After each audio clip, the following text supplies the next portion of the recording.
Você tem uma promessa de compra e venda, mas você não faz a mais vaga ideia como é que você faz para transferir a propriedade do imóvel para o seu nome? Ou você mora no imóvel, você não tem documentação nenhuma e você gostaria de trazer a propriedade deste imóvel para o seu nome? Se você tem dúvida a respeito deste tema, acompanhe o nosso vídeo até o final, certo?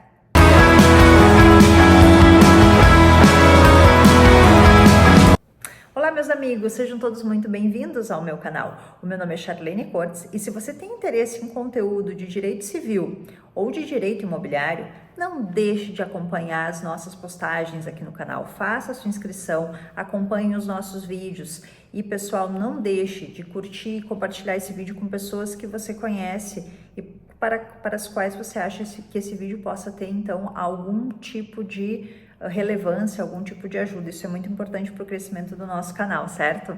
Pois então, hoje a gente vai trabalhar com esse tema que é um tema muito delicado, vinculado à questão da aquisição da propriedade imobiliária. Classicamente, a gente tem como regra geral a ideia que a propriedade ela é transferida mediante o registro, a transferência via registro de imóveis. Só é dono quem está na matrícula do imóvel na condição de dono. Essa é uma regra geral que obviamente comporta algumas exceções, como por exemplo a situação sucessória.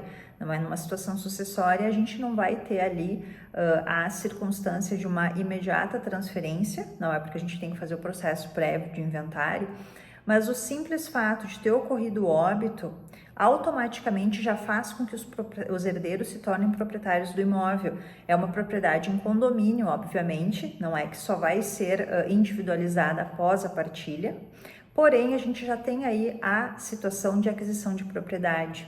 Da mesma forma, a gente tem a aquisição da propriedade sem ser a via registral como uma decorrência do efeito do casamento. No momento em que eu caso, conforme o regime de bens que eu escolho, automaticamente um cônjuge já passa a ser proprietário dos bens do outro cônjuge.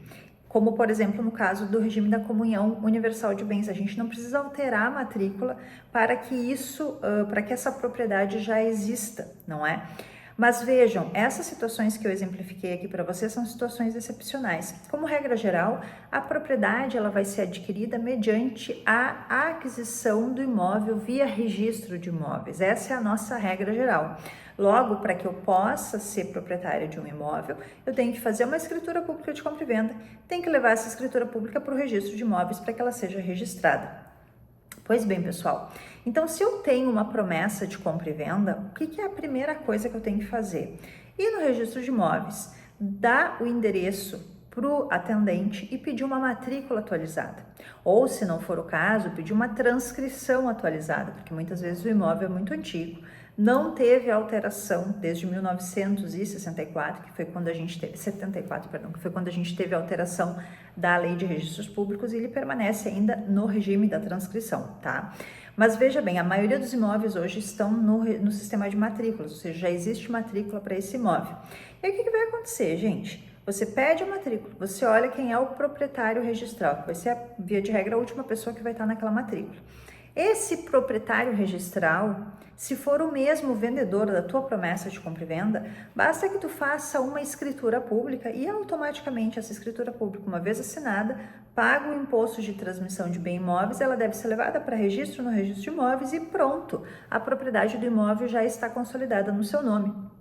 Mas e se, eventualmente, esse nosso proprietário é falecido? Aí o que a gente pode fazer, gente?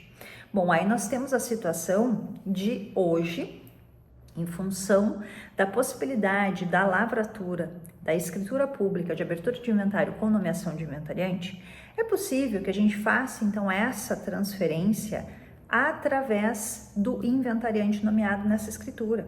Nesse caso, você vai precisar do auxílio de um advogado, porque ele vai ter que estar presente na lavratura dessa escritura, não é? E aí, uma vez feita essa escritura, o inventariante vai poder fazer a outorga da propriedade do imóvel para o seu nome, certo? E aí, essa escritura, da mesma forma que a anterior, uma vez assinada, tem que ser levada a registro para o registro de imóveis. E o imóvel, então, está regularizado no seu nome. Mas e se eventualmente você não tiver acesso a esses herdeiros? Porque aí o que vejam, né, pessoal, daqui a pouco vocês não têm aí esse contato tão direto, vocês não tu não sabes muito bem como, perdeu o contato com essas pessoas, não sabe como fazer. Bom, aí, se você tem a promessa de compra e venda, você tem os termos, as provas de quitação do preço, você tem que entrar com uma ação judicial chamada ação de adjudicação compulsória.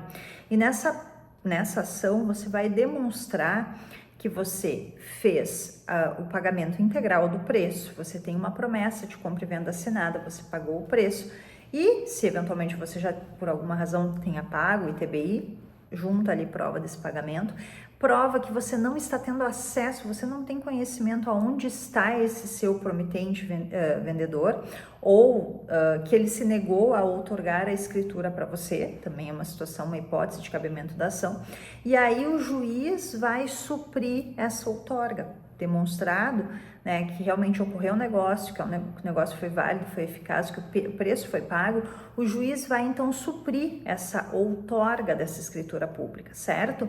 E aí, pessoal, da mesma forma, então, o imóvel você vai conseguir transferir a propriedade do imóvel para o seu nome. Hoje é possível que a gente faça essa adjudicação compulsória também na via extrajudicial, certo? É uma possibilidade, uma liberalidade que nós tivemos mediante alteração legislativa recente. Mas aí se você me fala assim, Charlene, mas veja bem, eu não tenho, o proprietário que está no registro de imóveis não é o mesmo que está na minha promessa de compra e venda. Foram outros contratos anteriores que fizeram com que o proprietário, que o vendedor que me vendeu, tivesse então a propriedade do imóvel. E aí, vamos lá, eu tenho esses contratos anteriores, eu não tenho, como é que é a minha situação, tá?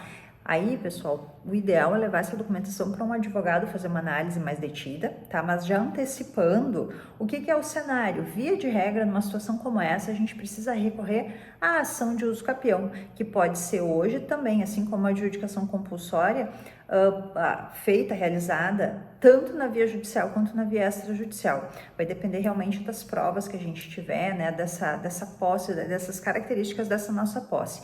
Mas vejam, pessoal, num cenário desse, onde eu tenho uma posse mansa, pacífica, ininterrupta, aí a gente tem que olhar os tempos direitinho de posse, conforme o teu cenário, conforme os requisitos que tu tem, o que vai acontecer? Esta posse, uma vez comprovada, vai fazer com que, pelo decurso do tempo, você adquira a propriedade do imóvel. Entenderam? Então, a uso capião ela vai ter essa característica.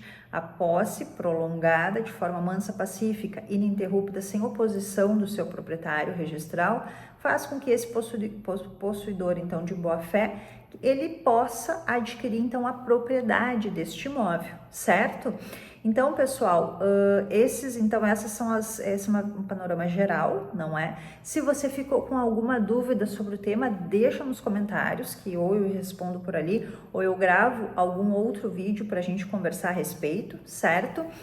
E se você quiser ter um contato mais direto comigo, seja por WhatsApp ou seja via e-mail, entra no meu site que ali vão estar os meus dados, é charlenecortes.com.br. Certo, pessoal? É um prazer tê-los aqui comigo. Muito obrigada e até o nosso próximo vídeo.